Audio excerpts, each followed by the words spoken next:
During Simpson's murder trial, his estate at 360 North Rockingham was central to the case.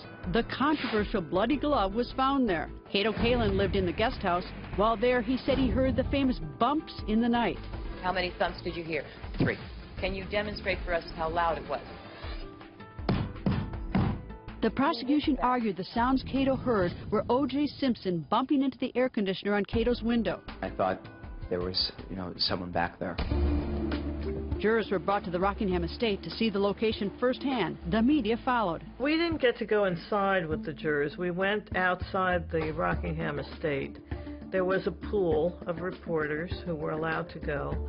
And for a time, O.J. was taken to a street nearby and waited in the car. But then he was brought back in. They had to basically convene a court session in the house. You talk about Rockingham. I mean, when I was there, we were there with 1 billion satellite trucks. Yeah, exactly. Everybody was watching you. Everybody in the media was there. Is that still your life? Or are we still dogging you? No, that has not been the case for a long time. I think the media only dogs me now when there's no news. I asked O.J. when I talked to him 10 years ago what he thought about our justice system. Here's what he said. What do you think of our justice system? I think it works better in autonomy. I think once you put it out in the open, even though I sometimes am intrigued by it. Meaning what? Putting it on TV, camera? I think it changes everybody. I think it changes everybody. I think the media influences it far too much. Their opinions are far too, I think the public who follow cases are swayed by the opinions of the various pundits who comment on it. But isn't it the jurors who matter? Isn't it the jurors that matter, and does the camera affect the jurors? So. I found out in my case that the only people who weren't affected by the media were the jurors, because they were totally sequestered. And unfortunately, most cases, the jurors aren't totally sequestered. And I know they're affected by public opinion, by neighborhood opinion, and you cannot protect them from, if it's a high-profile case, you cannot protect them from being infected by somebody's opinion, somebody else's opinion. Tom, every time I lost a trial, and I always thought, I wish I'd done something differently, and looking back, do you wish you had done something differently in terms of your participation in this trial? In the trial or in the investigation? Or in the investigation, anything. I mean, do you have any regrets?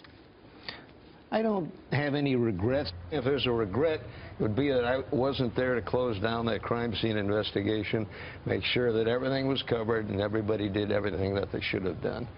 But overall, no, I can't think of anything I'd change. Can I defend Christopher Darden on one thing?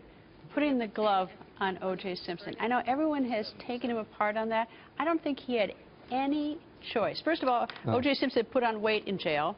He also, I think, was on steroids from his arthritis, so he's going to blow up a little bit. Plus, he had a latex glove on. And plus, when you grow up in Wisconsin and your gloves get wet in the morning and the nun put them on the radiator, by the time you went home at the end of the day, they were 3 sizes smaller. And maybe if you're Southern California, you don't know that. If he hadn't done that, if he hadn't put the glove on O.J., he could have handled it better. And he could have explained all that more effectively, and so could Marsh Clark. But if he hadn't done that, Johnnie Cochran would have done that himself and pointed at the prosecutors and said, why do you think this is in closing argument, why do you think the prosecutors didn't do that? They have O.J. Simpson sitting in the room and they had the gloves here, but they didn't want you to know this. So I think Darden had no choice. I just think they argued it poorly. Like you said, it's the way that he did it. It makes no sense.